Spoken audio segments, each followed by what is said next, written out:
Bismillahirrahmanirrahim. Assalamualaikum warahmatullahi wabarakatuh.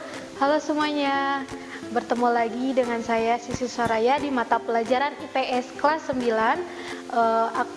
Saya di sini akan membahas tentang bab 2, yaitu perkembangan masyarakat Indonesia menuju negara maju. Oke, nah di sini ada peta konsepnya. Ini materi-materi yang akan kita bahas. Nah, ada perkembangan masyarakat Indonesia menuju negara maju, kependudukan, politik, ekonomi, pendidikan, dan budaya. Selanjutnya, yang pertama ada perkembangan kependudukan. Nah, laju pertumbuhan penduduk Indonesia sejak kemerdekaan. Nah, di sini ada tabelnya ya. Di sini terdapat tahun sensus, jumlah penduduk, dan laju pertumbuhannya. Nah, dari tahun 1961 sampai 2010 ada penurunan ya dari kependudukan di Indonesia. Selanjutnya ke dampak pertumbuhan penduduk. Tentunya ada dampak positif dan negatif. Nah, yang pertama, dampak positif, tersedianya tenaga kerja untuk meningkatkan produksi dalam memenuhi kebutuhan yang terus meningkat dan dibarengi dengan kemampuan yang optimal dan mumpuni. Yang kedua, bertambahnya kebutuhan akan pangan, sandang, dan papan sehingga berkembang jumlah dan jenis usaha lokal. Yang ketiga, meningkatnya investasi atau penanaman modal karena makin banyak kebutuhan manusia. Yang keempat, meningkatnya inovasi karena penduduk dipaksa untuk memenuhi kebutuhannya. Dan dampak negatifnya, yang pertama, meningkatnya angka pengangguran. Nah iya, kalau misalkan jumlah penduduk di suatu negara itu meningkat, maka meningkat pula angka penganggurannya. Oleh karena itu harus adanya perluasan lapangan pekerjaan dan juga harus adanya jiwa kreatif dan inovatif. Selanjutnya, meningkatnya angka kriminal. Tentunya dengan adanya pengangguran, kemiskinan, maka orang-orang akan melakukan segala hal untuk memenuhi kebutuhannya. Yang ketiga, meningkatnya angka kemiskinan. Dengan pertumbuhan penduduk yang tinggi, maka kemiskinan juga akan tinggi kalau misalkan pengangguran itu semakin tinggi. Dan selanjutnya, berkurangnya lahan untuk pertanian dan permukiman. Yang kelima, makin banyaknya limbah dan polusi karena kebutuhan penduduk itu sangat banyak sehingga polusi dan juga limbah itu akan banyak. Selanjutnya, upaya Indonesia untuk mengendalikan laju pertumbuhan penduduk. Yang pertama, upaya yang terkait dengan pengendalian laju pertumbuhan penduduk di Indonesia diantaranya diselenggarakan melalui program keluarga berencana atau KB yang sudah disusun oleh pemerintah dan masih diterapkan sampai sekarang atau dijalani sampai sekarang. Nah, selanjutnya, selain melalui program KB, pemerintah juga berupaya mengendalikan laju pertumbuhan penduduk dengan meningkatkan pendidikan. Nah, dengan pendidikan diyakini akan mengubah cara pandang tentang jumlah anak dan melakukan perencanaan keluarga yang baik dan menghindari keluarga berencana sejak dini itu. Dan yang keempat, ada mobilitas penduduk di Indonesia, yaitu urbanisasi, adanya perpindahan penduduk dari desa ke kota, dan transmigrasi, adanya pemindahan penduduk dari provinsi ke provinsi yang lain. Selanjutnya, ada perkembangan politik. Nah, perkembangan politik pada awal kemerdekaan. Yang pertama, pembentukan struktur pemerintah yang lengkap. Yang kedua, perubahan bentuk negara kesatuan Republik Indonesia menjadi Republik Indonesia Serikat atau sering disebut RIS. Nah, selanjutnya, Indonesia kembali menjadi negara kesatuan. Selanjutnya, perkembangan politik pada masa demokrasi liberal dan terpimpin. Yang pertama, keadilan politik pada masa demokrasi liberal. Setelah kembali menjadi negara kesatuan, Indonesia menganut sistem demokrasi liberal pada tahun 1955 sampai 59 dengan pemerintahan parlementer.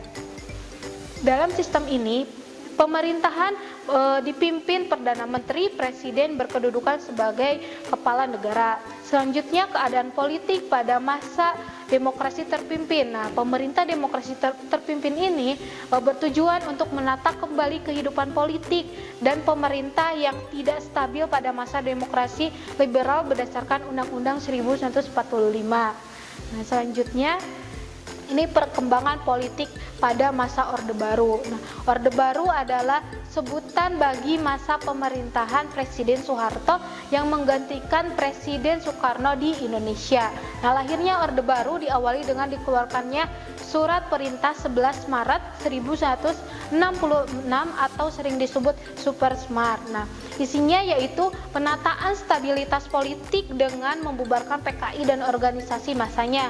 Adanya penyederhanaan partai politik yang asalnya banyak jadi disederhanakan atau dikurangi. Nah, selanjutnya adanya pemilihan umum, terus adanya peran ganda atau difungsi ABRI, dan perkembangan politik pada masa reformasi. Selanjutnya yaitu adanya perkembangan ekonomi. Nah, perkembangan ekonomi pada awal kemerdekaan ini bagaimana sih? Nah, yang pertama, pada awal kemerdekaan keadaan ekonomi bangsa Indonesia masih belum stabil. Nah, karena adanya permasalahan inflasi, terjadi tingginya inflasi yang mengakibatkan ekonomi di Indonesia pada saat itu tidak stabil. Selanjutnya ada perkembangan ekonomi pada masa demokrasi dan demokrasi liberal dan demokrasi terpimpin. Nah, pada masa demokrasi liberal dan demokrasi terpimpin, perekonomian Indonesia masih menghadapi sebagian masalah ekonomi seperti beban ekonomi dari keuangan yang harus ditanggung oleh Indonesia sebagaimana yang disepakati dalam konferensi meja bundar, defisit keuangan, serta upaya mengubah struktur ekonomi kolonial menjadi ekonomi nasional yang tersendat. Nah, selanjutnya ada perkembangan ekonomi pada masa Orde Baru. Nah, pada masa Orde Baru ini program ekonomi pemerintah lebih banyak tertuju kepada upaya penyelamatan ekonomi nasional, terutama upaya mengatasi inflasi, penyelamatan keuangan negara, dan pengamanan kebutuhan pokok rakyat. Selanjutnya ada perkembangan ekonomi pada masa reformasi. Nah, pada tahun 97 Indonesia dilanda krisis keuangan dan terus berlanjut pada tahun-tahun berikutnya. Nah, nilai tukar rupiah pun terhadap dolar Amerika sangat melemah dari 2.500 pada tahun 97 menjadi 15.000 pada bulan Juni 98. Nah, melemahnya nilai tukar rupiah memicu terjadinya krismon atau krisis ekonomi.